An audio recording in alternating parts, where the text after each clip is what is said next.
Bonjour et bienvenue dans cette nouvelle vidéo de Draw My Economy. Aujourd'hui, j'ai le plaisir d'avoir avec moi Laurent Toubiana, qui est épidémiologiste et qui a écrit un livre, Covid-19, les leçons de l'épidémie, qui est disponible aux éditions L'Artilleur. Mais avant de commencer, j'aimerais répondre à la question que Sam m'a posée dans les commentaires. Sam Piquet, médecin, il m'a envoyé un livre et il me demande si j'ai lu son livre. Non, je suis désolé, Sam, mais ton livre sur la malaria, je ne l'ai pas lu.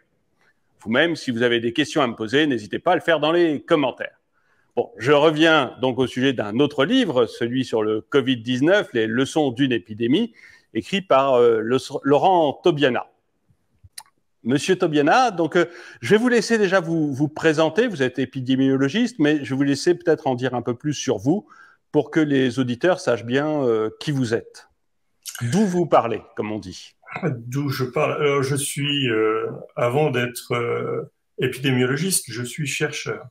Euh, disons que, en tant que chercheur, je suis chercheur à l'INSERM. L'INSERM, c'est un institut de recherche dans le domaine de la santé. C'est un institut tout à fait officiel, puisque c'est un institut national, l'un des quelques EPST. Les EPST, ce sont des établissements publics scientifiques et technologiques. Il y en a quelques-uns, comme le CNRS.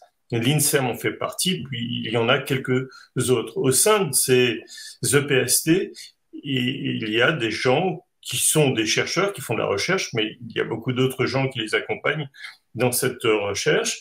Et donc, voilà.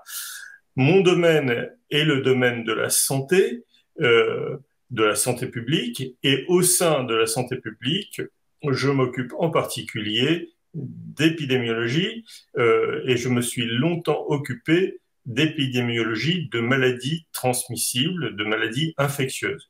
Mais attention, l'épidémiologie, ce n'est pas uniquement les maladies infectieuses. Il existe beaucoup d'autres maladies, des maladies chroniques, des maladies environnementales, voilà. Et tout ça, l'ensemble de cette partie-là est prise en charge par des épidémiologistes. Je m'occupe de ça, et en particulier sur des aspects très technologiques, c'est-à-dire que je mets en place des systèmes d'information qui permettent de recueillir de l'information et, en fonction de cette information, donner au plus grand nombre, c'est-à-dire aux professionnels de santé, mais aussi au grand public, de la connaissance autour des épidémies, mais aussi autour de la santé en général. Voilà. D'accord. Et je suis aussi, par ailleurs, directeur d'un institut qui s'appelle l'IRSAN, Institut de recherche pour la valorisation des données de santé. Et mon groupe de recherche s'intitule SCEPID, Système complexe et épidémiologie. Donc vous voyez, je vais d'aspects extrêmement pratiques, c'est-à-dire le recueil de l'information, à des aspects très théoriques autour de la diffusion des épidémies, mais la diffusion, on le verra, de tout ce qui tourne autour de l'innovation d'une manière générale. Et alors, pour que la présentation soit complète, est-ce que vous avez des conflits d'intérêts sur le Covid pour que vraiment l'information des auditeurs soit absolument complète et qu'il n'y ait pas de doute là-dessus? Alors, des conflits d'intérêts, en général, lorsqu'on parle de conflits d'intérêts, très souvent, les gens pensent, est-ce que vous recevez de l'argent de la part de puissantes industries? C'est ça. Ce serait donc une sorte de, si vous voulez, de corruption déguisée. Euh, Bien sûr, non, ce n'est pas le cas. Mais les conflits d'intérêts ne sont pas uniquement ça. Les conflits d'intérêts peuvent prendre plusieurs formes, notamment une sorte de passe-droit, on va dire. Et la plupart des gens sont sous influence, qu'ils veuillent ou non. Pour ma part, je suis je suis chercheur payé par l'État. Donc, le seul conflit d'intérêt que je puisse avoir, c'est être juste, faire mon travail consciencieusement et essayer d'apporter au plus grand nombre une information la plus objective possible. Donc c'est mon but et ce n'est pas donc pas du tout un conflit d'intérêts, c'est au contraire la possibilité en tant que chercheur de donner le maximum d'informations au plus grand nombre. D'accord. Donc, vous, la thèse de votre livre, Covid-19, les dessous, enfin, les leçons, pardon, d'une épidémie, la thèse du livre, c'est grosso modo que la gestion du Covid a été plus grave que le Covid lui-même. Et pour commencer, en fait, l'idée, c'est pour vous, en fait, ce Covid, est-ce que c'est une épidémie mineure ou est-ce que c'est une pandémie? Alors, qu'est-ce qu'une épidémie? C'est ce que je pose d'abord avant de répondre si elle est mineure ou majeure. Il faudrait d'abord savoir ce que c'est qu'une épidémie. Donc, une épidémie, dans le savoir un peu de bon sens, c'est lorsqu'il y a des malades qui émergent en nombre important dans un lieu donné. C'est presque c'est presque la définition de l'épidémie.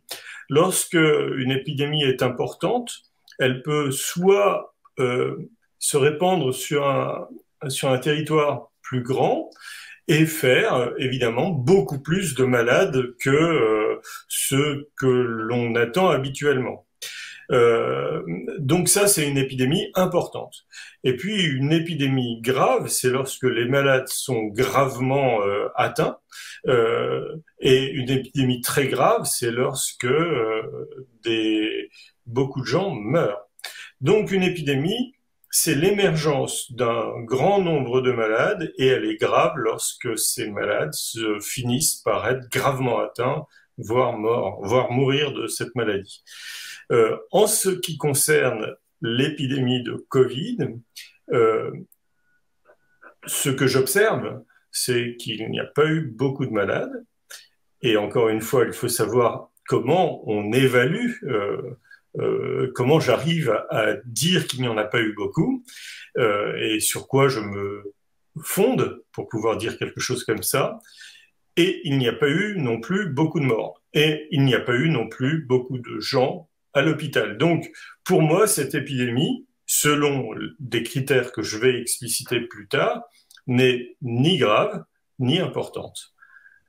En revanche, effectivement, les mesures qui ont été prises ont été des mesures qui sont absolument ahurissantes puisqu'elles n'ont jamais été mises en place, en tout cas à cette échelle. Voilà, donc j'espère avoir un peu répondu à la question. Oui, alors vous avez répondu à la question, mais en même temps, j'ai été choqué de la réponse, pas dans un sens négatif, mais disons surpris de la réponse, parce que pas beaucoup de malades, pas beaucoup de morts et pas beaucoup de problèmes à l'hôpital, c'est pas vraiment ce qu'on a entendu jusqu'ici. Et c'est même moi qui suis de base quelqu'un plutôt de sceptique, c'est pas l'image que j'avais de l'épidémie de Covid-19. Donc, j'aimerais que vous puissiez aller un peu plus loin dans ces trois remarques. Pas beaucoup de malades, pas beaucoup de morts, et puis pas beaucoup de personnes à l'hôpital. Oui. Alors, évidemment, je comprends parfaitement que vous soyez choqué par ce que je viens de dire. Néanmoins, je vais essayer de dire pourquoi je le dis. Et pourquoi vous êtes choqué? Parce que en réalité, on vous a dit exactement le contraire de quoi. Quand je dis on vous a dit, c'est l'information qui a été diffusée sur cette épidémie était exactement à l'opposé de ce que je suis en train de dire. Donc, quelque part, j'ai un propos décalé. Néanmoins, j'aimerais souligner le fait que je suis épidémiologiste, j'ai étudié les maladies transmissibles et leurs formes épidémiques. Donc, je n'invente pas des choses complètement folles, je regarde simplement les chiffres. Or, pour étudier la dynamique d'une épidémie, on regarde essentiellement des incidences, c'est-à-dire le nombre de nouveaux cas pendant une période donnée. Imaginons que la période en question soit une semaine. On regarde combien de nouveaux cas a été généré par cette épidémie pendant une semaine dans un lieu donné.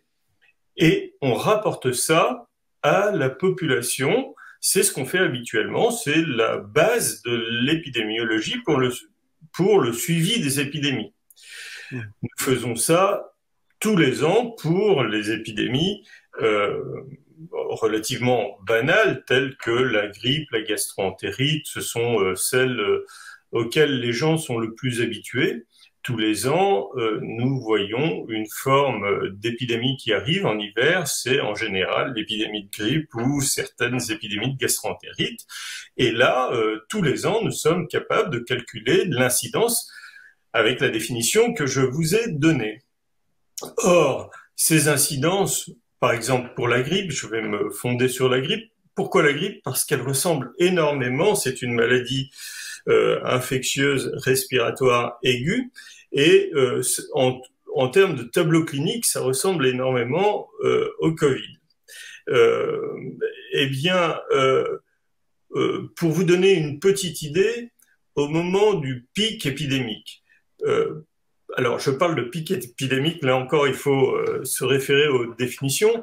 Une épidémie, globalement, son évolution ressemble à ce qu'on appelle une courbe en cloche, c'est-à-dire une gaussienne en réalité. Il y a une montée rapide qui est exponentielle, elle atteint un maximum, puis qu'on appelle le pic, puis elle finit par redescendre. Le pic est très intéressant parce que, en général, lorsqu'il n'y a qu'un seul pic, après le passage de ce pic, eh bien, on sait que inéluctablement l'épidémie va disparaître, va finir par générer de moins en moins de cas.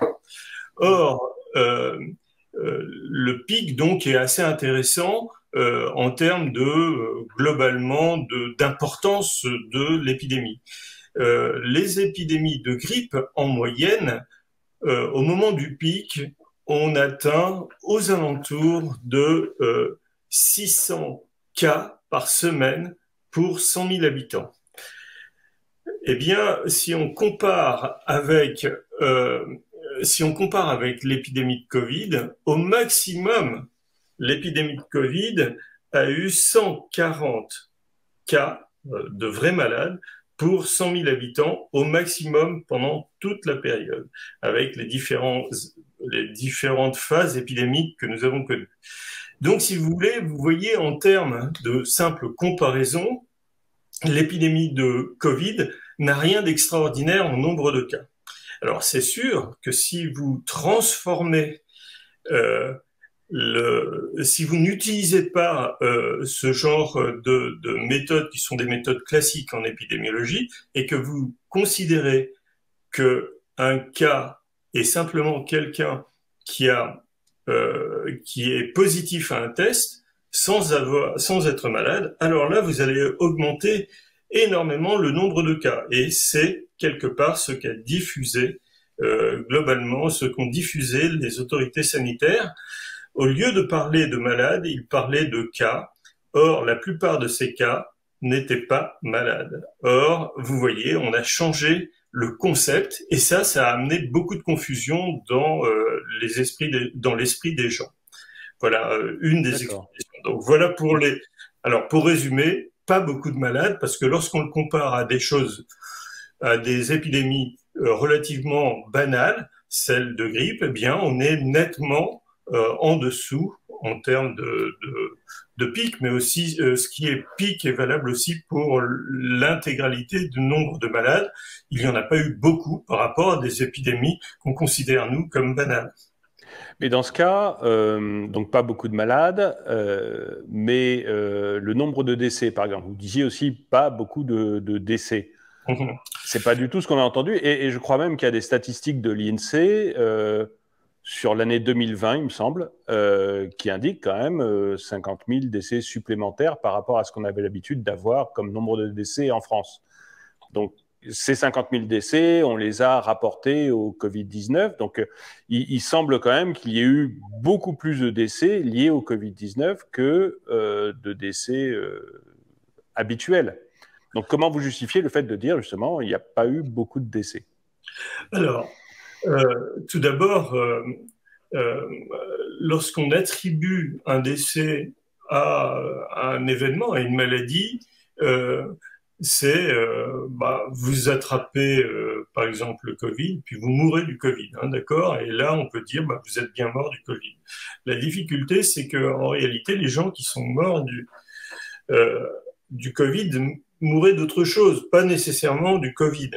Donc, si vous voulez, là, directement, on a un biais de qualification. La plupart des gens, on a beaucoup parlé pendant cette période-là de comorbidité. La plupart des gens qui mouraient en réalité de la maladie qu'ils avaient depuis longtemps, mais au passage de l'événement sanitaire, eh bien, ça a été le petit coup de pouce, si vous voulez, pour les faire basculer dans la mort, on va dire. Donc, il y a un biais de qualification. Pour lever ce biais de qualification, ce que l'on peut faire, c'est étudier la mortalité toute cause, c'est-à-dire indépendamment de ce qui génère parce qu'on peut pas le qualifier, ce qui génère la mort. En gros, c'est très difficile de pouvoir faire ça. D'autant que probablement un certain nombre de personnes, en général ce sont des médecins, qui déclarent la mort, sont très influencés parfois par l'épidémie qui passe. Donc, en gros, ils attribuent à cette épidémie la cause principale de la mort, ce qui n'est pas toujours le cas. Donc ça, une fois qu'on a posé cette question de définition, ce que l'on peut faire comme travail, c'est dire, au passage de l'événement sanitaire, combien y a-t-il eu de morts supplémentaires indépendamment du fait qu'il soit mort de ci ou de ça, de telle ou telle façon. On regarde simplement, est-ce que cet événement a causé plus de morts? Et donc, lorsqu'on regarde ça, on va voir effectivement un nombre de morts, mais il faut être capable de qualifier ces morts-là et surtout de les rapporter à ce qui se passe habituellement. Or, lorsqu'on fait ce travail-là, eh bien, on s'aperçoit qu'une seule catégorie de personnes ont été touchées par cette épidémie, ce sont les personnes les plus fragiles, et parmi les personnes les plus fragiles, celles qui étaient les plus âgées. Et en fait, lorsqu'on fait ce calcul-là, très précisément, très rigoureusement, on obtient environ 4% de surmortalité uniquement pour les personnes âgées de plus de 65 ans. Et pour les personnes âgées de moins de 65 ans, il n'y a eu aucune surmortalité pendant l'année 2020, année où il y a eu l'épidémie principale, puis un rebond en hiver. Donc en gros, on peut dire qu'au cours de la même année, il y a eu 2 phases épidémiques Covid, et pourtant, 80% de la population n'est pas morte de ça. Donc non, effectivement, il n'y a pas eu une surmortalité extraordinaire telle qu'on nous l'avait prévu initialement. Initialement, je vous rappelle qu'au tout début de l'épidémie, on nous a prévenu qu'il y aurait 500 000 morts, ce qui est ahurissant puisqu'en France, il y a en moyenne 1% de la population qui meurt, ce qui fait 670 000 morts en moyenne. Si on vous prévoit 500 000 morts supplémentaires, ça veut dire que vous vous avez une surmortalité de 80%, c'est ce qui est ahurissant. Et c'est pourtant sur cette base qu'on nous a fait accepter des mesures comme le confinement. Les rapports qui ont été faits au tout début, c'était 500 000 morts, puis le président de la République, au moment de la deuxième phase, celle de octobre 2020, deuxième phase épidémique, nous avait prévenu qu'il y aurait 400 000 morts. Il il n'y a jamais eu une telle hécatombe, et donc on a surévalué la possibilité d'une surmortalité.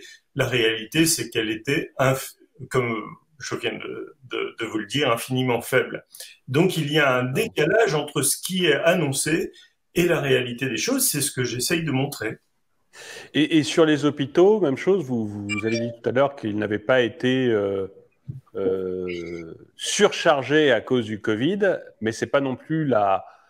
Alors, c'est pas non plus ce qu'on a eu venant de l'État, mais également des services d'urgence qui, pour ceux qui étaient interrogés, en tout cas, disaient qu'effectivement, il y avait une pression sur l'hôpital qui était très forte et que cette pression était liée au Covid.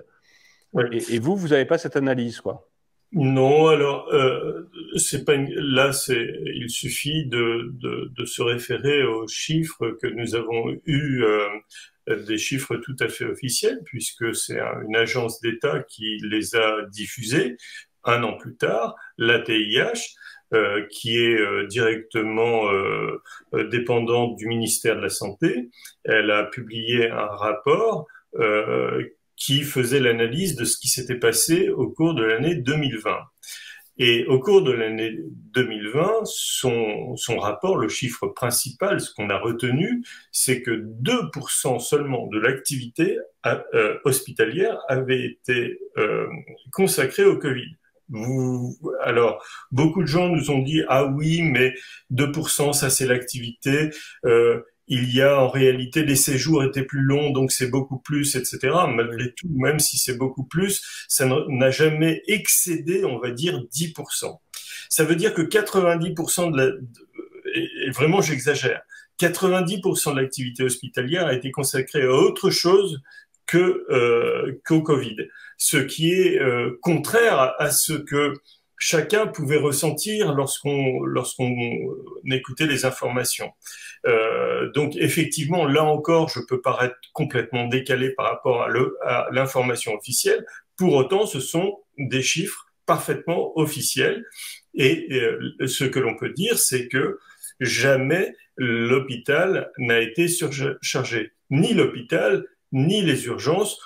Dans mon livre, je détaille, je commente très très longuement tous ces chiffres et on peut voir que jamais, d'une manière globale, l'hôpital a été surchargé. Alors, ce que vous évoquez, par ailleurs, c'est que effectivement, dans certains services, à certains moments, il y avait une saturation de certains services, mais ces services étaient ultra minoritaires, et bien sûr, c'est eux qui ont été mis en exergue. Non seulement ils étaient minoritaires, mais bien souvent, d'autres services pas très éloignés, par exemple les services d'hôpitaux privés, étaient, eux, complètement vides. Autre information, pendant les périodes de crise, l'activité hospitalière a été globalement divisée par deux, c'est-à-dire que l'hôpital fonctionnait moins que d'habitude en pleine période de crise. Alors tout ça s'explique pour des raisons justement de peur.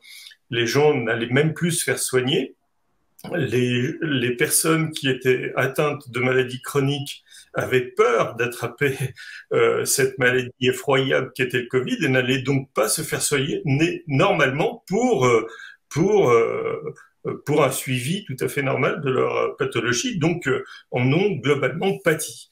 Voilà, donc c'est ça le tableau de l'hospitalisation, et pour autant, les autorités se sont vraiment appuyées sur des informations assez alarmantes, assez dramatiques, telles que certaines émissions à la télévision, voire même le ministre de la Santé qui à un moment était revenu, je me souviens très bien de cette phrase, cette sorte de crise de colère en pleine réunion de l'Assemblée, en train de dire, mais vous voyez mourir des gens, ben oui, mais à l'hôpital, la plupart des gens meurent à l'hôpital. Et les gens qui meurent, là en l'occurrence c'était de jeunes personnes, mouraient pendant l'épidémie, mais pas nécessairement à cause de cette maladie-là. Donc, si vous voulez prendre des exemples très aigus pour prendre ensuite, pour s'appuyer, pour mettre en place des mesures qui avaient des conséquences sur l'intégralité de la population, en limitant un certain nombre de libertés, eh bien oui, je pense que là, il y a un vrai problème, et c'est pour ça que j'ai écrit ce livre aussi, pour témoigner de tout ça. Et dans votre livre, justement, donc on part sur l'historique de l'épidémie de Covid, et vous la décrivez en 2 temps, donc d'abord une période de sidération, puis après une période de terreur. Et donc on va parler de ces 2 moments, notamment la période de sidération au début, où vous dites que finalement le confinement a plutôt été une catastrophe, le confinement qui a succédé à cette première période en mars 2000. Et j'aimerais voilà, que vous nous parliez un peu de cette période de sidération, parce que juste avant le confinement, vous aviez déjà publié des statistiques pour dire que c'était grave, mais sans plus, quoi. Oui, alors, en effet, très tôt, j'ai publié très tôt, c'est-à-dire l'épidémie, nous l'avons en France subi, on peut dire, de mars à mai, de début mars à début mai. On va, pour situer, début mars, début mai 2020, d'accord? Nous avions des informations depuis janvier sur cette épidémie qui sévissait dans un pays lointain, en l'occurrence la Chine. Et ces informations étaient accessibles à peu près tout le monde, mais certains épidémiologistes comme moi, par habitude, regardent ces chiffres-là en détail. J'avais suivi avant d'autres épidémies très connues, et donc par habitude je lis la littérature du domaine et les chiffres qui nous étaient donnés, et je me suis dit assez rapidement que finalement l'épidémie ne serait pas si grave. Et pourquoi je disais ça? Parce que très tôt nous avons eu l'information qui consistait à comprendre qu'une immense partie de la population n'était pas atteinte par ce virus. C'est-à-dire que les personnes en bonne santé, en général, c'est-à-dire les jeunes, ne faisaient pas de forme clinique de la maladie. Et donc, il y a eu une expérience extraordinaire, c'est celle du fameux bateau, le Diamond Princess. C'est un bateau qui a déclaré une forme d'épidémie à l'intérieur pendant qu'il voyageait. Donc, c'est une sorte, on a isolé une population avec l'épidémie qui circulait à l'intérieur de ce bateau. Donc, c'est vraiment une sorte d'expérience de laboratoire. Et d'ailleurs, ce bateau, à l'époque, les Japonais avaient refusé de le faire accoster chez eux. Ça avait entraîné beaucoup de désapprobation internationale vis-à-vis des Japonais. Comment osait-on ne pas accueillir un tel bateau, etc. Mais ce qui était très intéressant dans cette expérience, c'est que nous avions des données de la circulation du virus à l'intérieur du bateau. Et très rapidement, on s'est aperçu que finalement c'était pas aussi grave que ce que l'on pouvait prévoir pour un nouveau virus. Ok, donc j'ai fait des projections et j'ai pu déterminer quel serait en gros le profil épidémique, l'histoire naturelle de l'épidémie en France. Ce que j'ai prévu avec mes modèles est arrivé exactement comme je l'avais prévu. Avec des dates de maximum et de minimum parfaitement calées par rapport à ce qui a été vécu effectivement. Et dans cet article-là, j'avais déjà prévenu qu'il fallait avoir les nerfs solides parce que en période de démarrage épidémique, les choses vont très vite et très rapidement, ça se passe tous les ans, il y a des alarmes qui sont lancés par les services hospitalisés, certains services hospitalisés d'hospitalisation qui déborde, comme on le voit à peu près tous les ans. Et ça, c'est une forme de panique. C'est pour ça que cette panique-là, je l'ai appelée période de sidération. Alors pourquoi cette panique est devenue une sidération? C'est parce que cette panique a été officialisée par les autorités sanitaires. Et quelque part, en l'officialisant, elle validait le fait que cette épidémie était grave. C'est pour ça que tout le monde a été sidéré par l'arrivée de cette épidémie, mais en réalité, s'ils avaient simplement lu mon document, ils auraient probablement estimé qu'il fallait peut-être se calmer. D'ailleurs, certains pays ont choisi cette politique de ne pas mettre en place de mesures très importantes. Comme par hasard, c'était des pays où il y a une forte culture épidémiologique et à la tête desquels il y avait des épidémiologistes de valeur. Je pense évidemment à Anders Tegnell qui, en Suède, en tant qu'épidémiologiste, n'a pas mis en place des mesures aussi sévères que celles qui ont été mises en place dans d'autres pays. Voilà. D'accord. Et pour vous, les mesures qu'on a mises en place... Après, je parle de la période de terreur.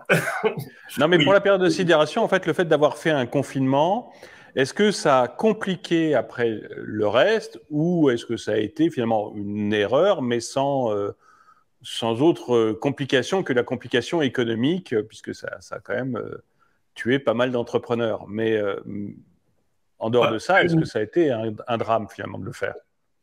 Alors, les conséquences sont très difficiles à estimer puisqu'elles sont non seulement multifactorielles, mais elles touchent aussi de très très nombreux secteurs. Et moi, je suis un épidémiologiste, je ne suis pas un économiste, je n'ai pas les données même sanitaires sur d'autres pathologies sont très difficiles à obtenir. Et puis, il y a des facteurs de confusion énormes.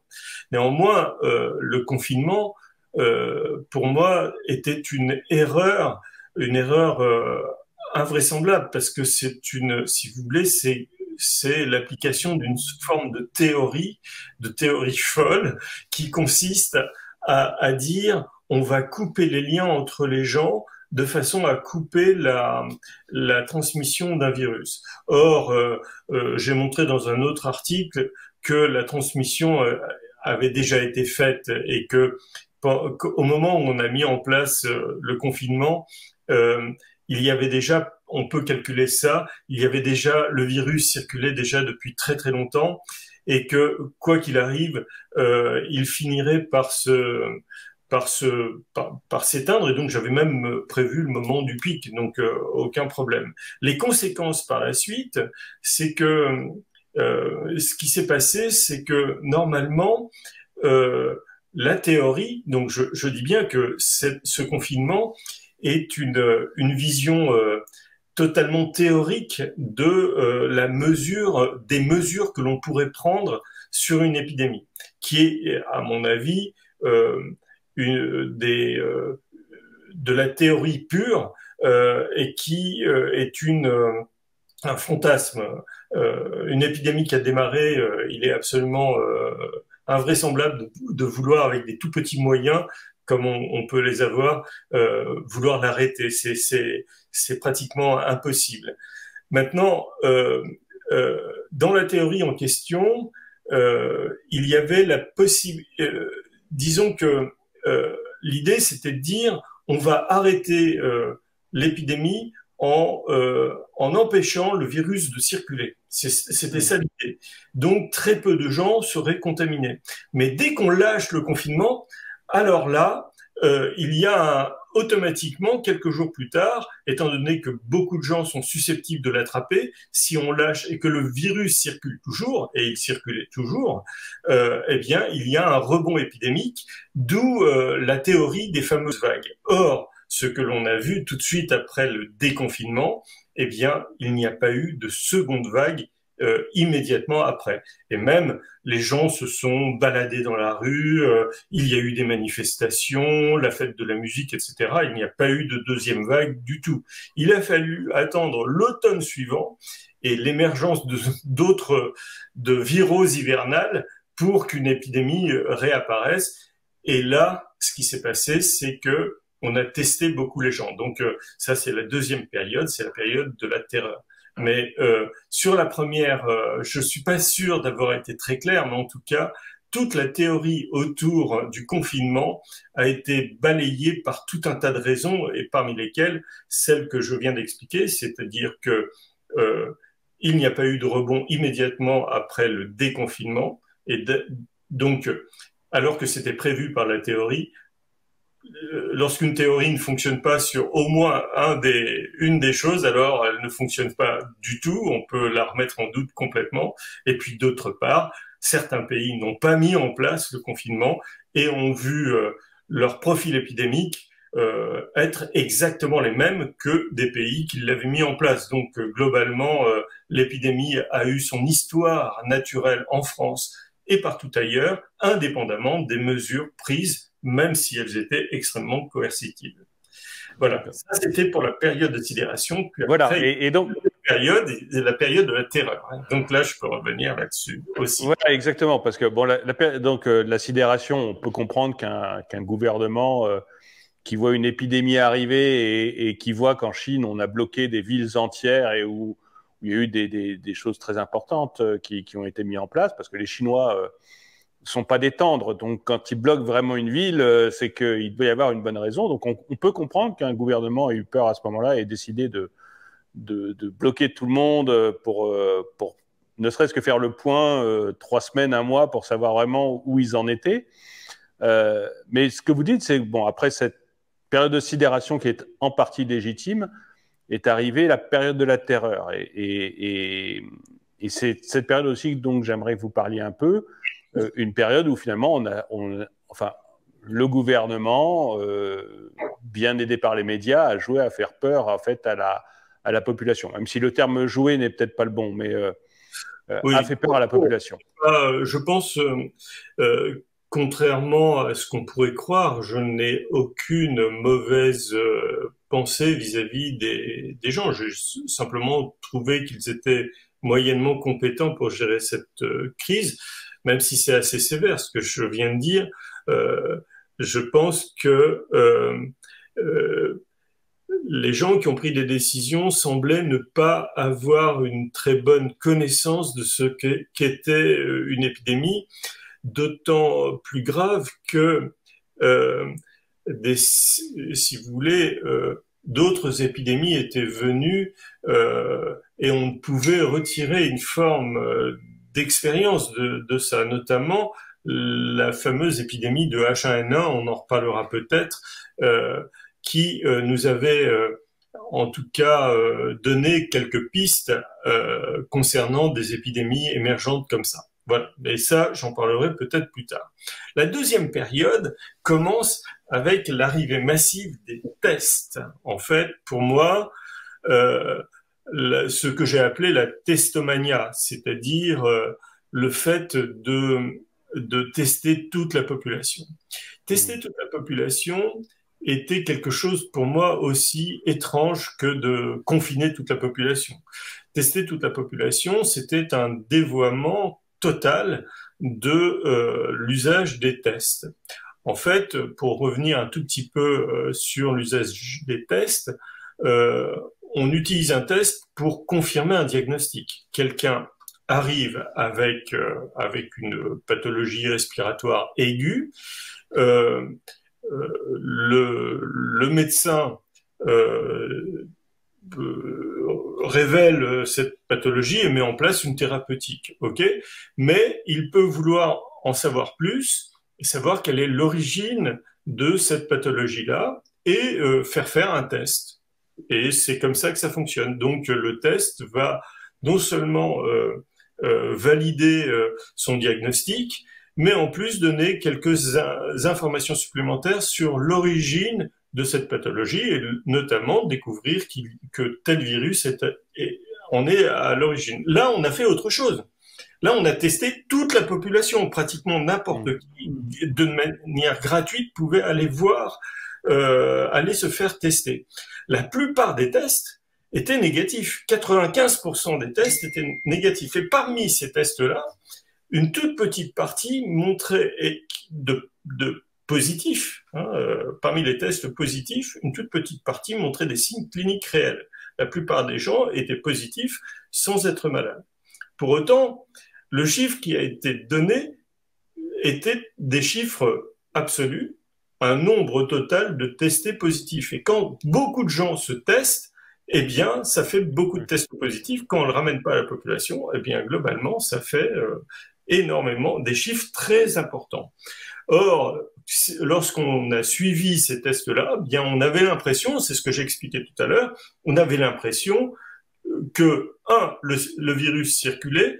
Ah oui, qu'il circule. Et alors, qu'est-ce que ça peut faire puisque ça ne fait pas beaucoup de malades, ni beaucoup de malades, ni beaucoup de morts.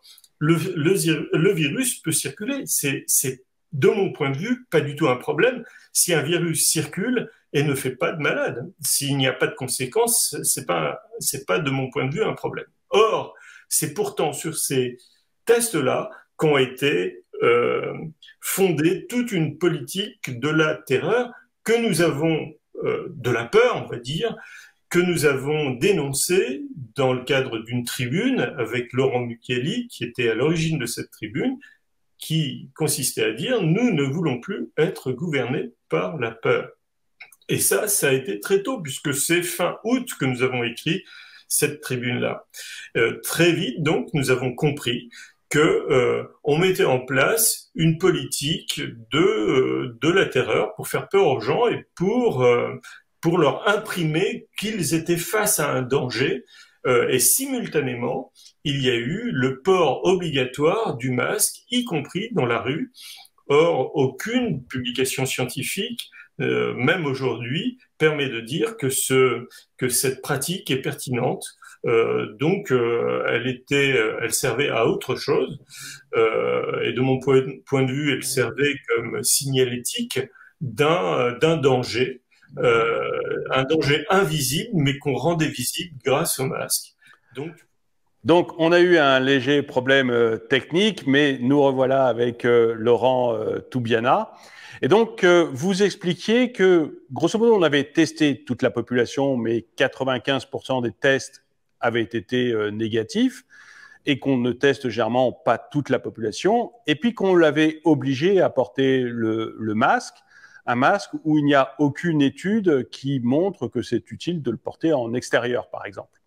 Et du coup, vous aviez écrit une tribune fin août 2020 pour expliquer que vous refusiez de vivre sous la terreur parce que finalement, l'objectif, le but de tout ça, selon vous, c'est donc de montrer à la population qu'il y a un danger invisible et gouverné, entre guillemets, par la peur.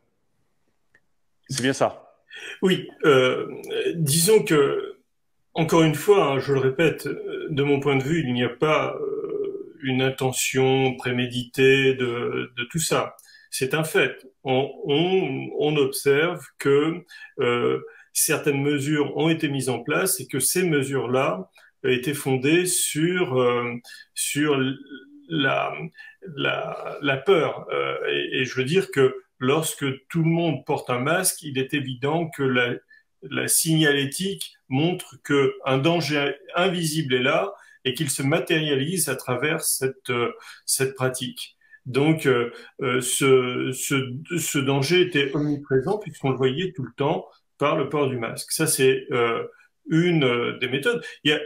J'explique autre chose, c'est que le masque, finalement, bon, moi, ça m'avait fait.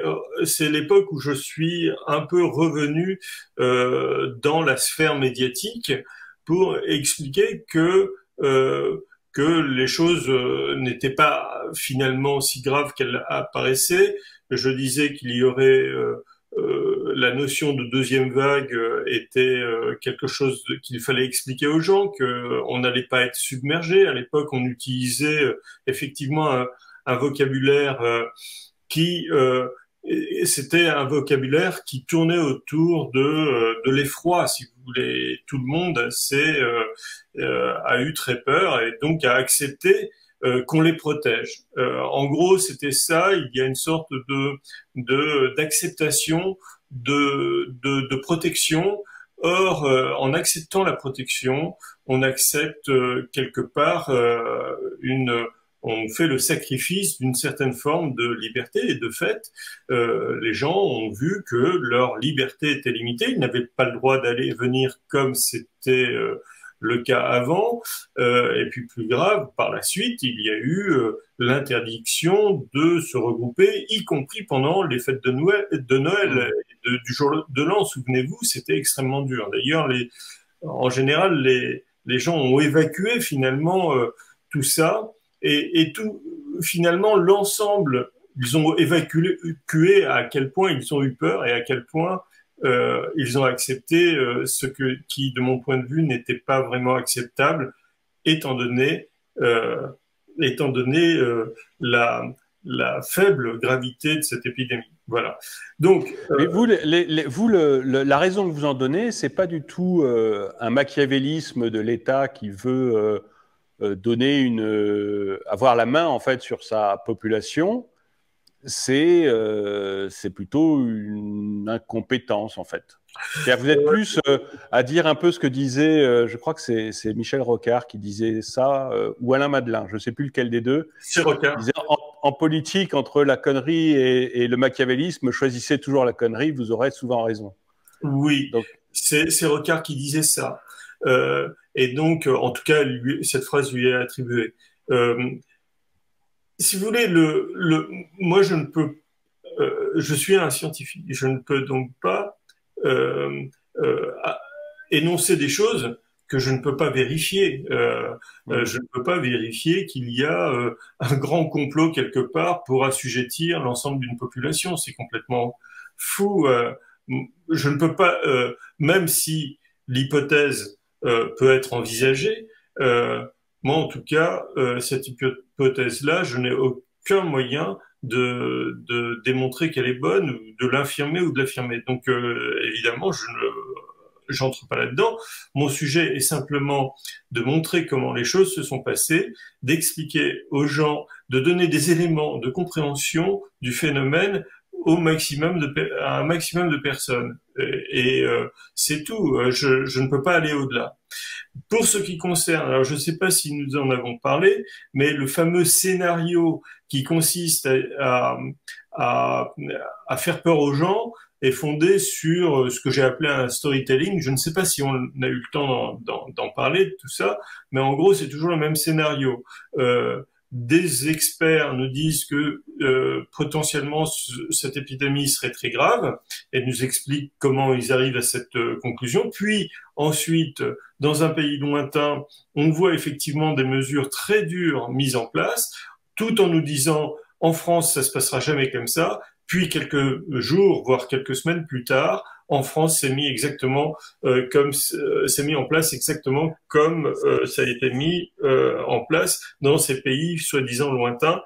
Et ce que vous dites là, c'est pas du tout rassurant parce que actuellement, on a des experts qui commencent à nous dire qu'il faudrait remettre le masque dans les semaines qui viennent, et on voit dans un pays lointain, la Chine, des villes comme Shanghai qui sont complètement bloquées, hein, alors que c'est le poumon économique de la Chine, hein, donc c'est vraiment ça rigole pas. Hein. Non, ça ne rigole pas du tout. Et je vous dis, ce scénario-là, exactement le même, nous a été resservi 5 fois. C'est-à-dire la première fois, ce que j'ai appelé la période de sidération, puis une deuxième fois, une troisième fois, une quatrième fois, une cinquième fois, là, à partir de novembre 2021. Et puis ça s'est arrêté avec la guerre en Ukraine. Et effectivement, nous revoyons poindre quelques experts nous expliquer effectivement, comme vous venez de le dire, exactement le même scénario. Et effectivement, à Shanghai, je crois qu'à Pékin aussi, c'est reparti. Ils veulent aussi arrêter toute la population. Ouais. À Pékin, pour l'instant, à Pékin, on teste toute la population de manière massive. Si vous voulez, parce que bloquer la capitale, c'est quand même, là, ça deviendrait vraiment... Ça devient très, très compliqué, mais malgré tout, lorsque vous regardez les incidences les incidences de malades, même de cas testés et de mortalité à Shanghai, c'est ridiculement faible. C'est-à-dire Ouais. que, voilà, il y a rien. Et je vais juste vous dire un truc un peu étrange. À l'heure actuelle, en France, il n'y a aucune mesure de lutte contre l'épidémie. Pour Ouais. autant, le niveau actuel de l'incidence Covid est équivalente au pic de l'incidence Covid lors de ce que l'on a appelé la deuxième vague en novembre. Si vous voulez, on a le même niveau d'incidence, alors Ouais. que à l'époque, on mettait en place un confinement. Aujourd'hui, on ne fait strictement rien. Et c'est la même incidence. Vous voyez, vous comprenez des choses qui sont totalement décorrélées avec la réalité de l'épidémie elle-même.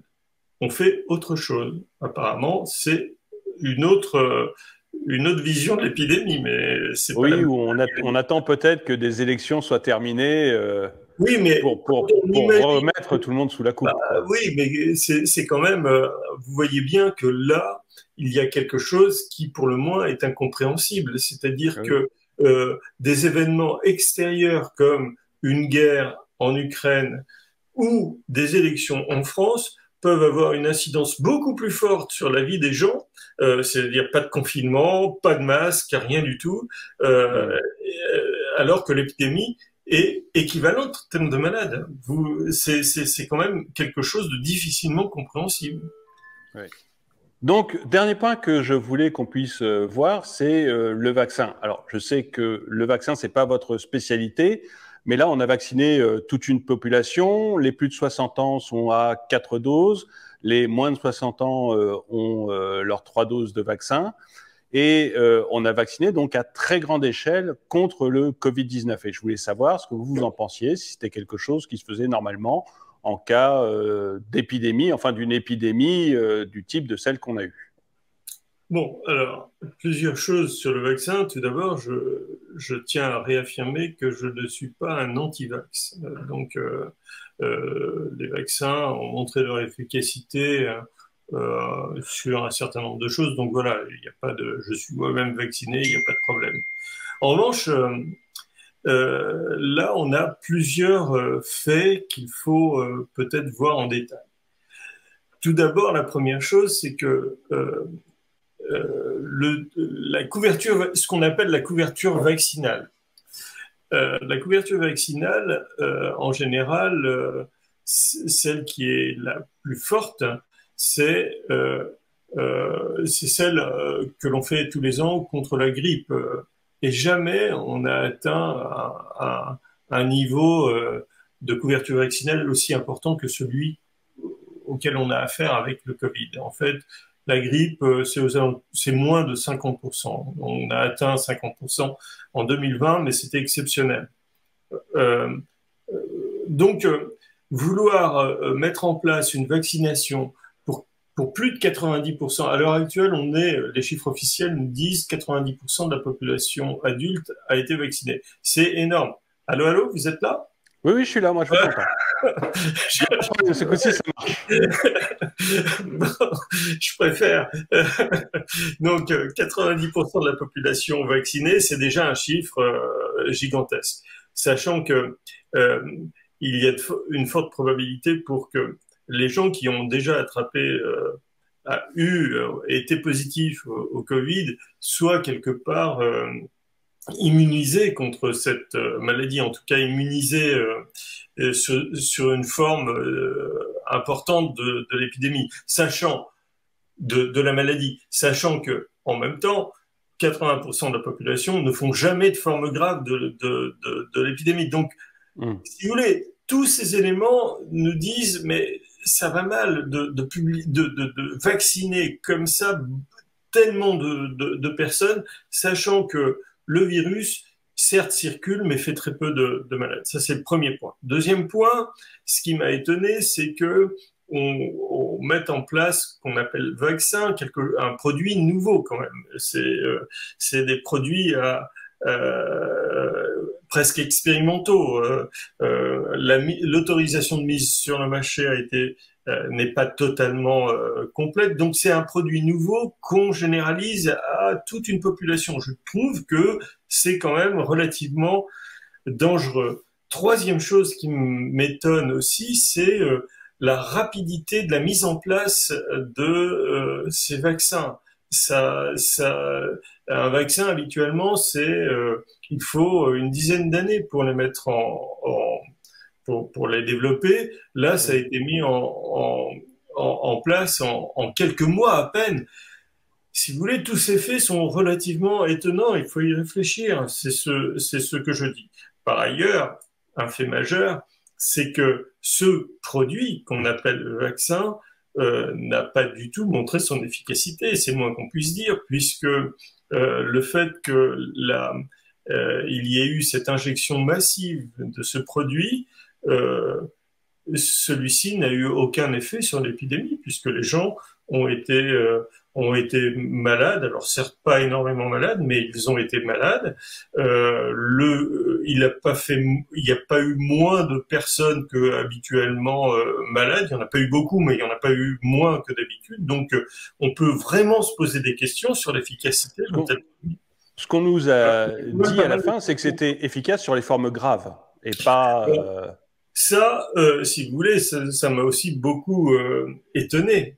Parce que sur quoi fonde-t-il une telle affirmation? C'est de la même manière que initialement on nous avait dit que le produit en question était efficace à 90%. Il a montré son inefficacité à plus de 99%. Donc, et de la même manière, tout le monde a admis qu'il faisait moins de formes graves. Sur quoi est-ce fondé? En réalité, globalement, les gens qui ont été à l'hôpital lors de la première épidémie, eux faisaient des formes graves, mais disons qu'ils ont été éliminés du circuit. Donc il y avait effectivement beaucoup moins de personnes étant susceptibles de faire une forme grave, et si c'est là-dessus qu'on se fonde pour estimer qu'ils faisaient moins de formes graves, ben, on se trompe totalement.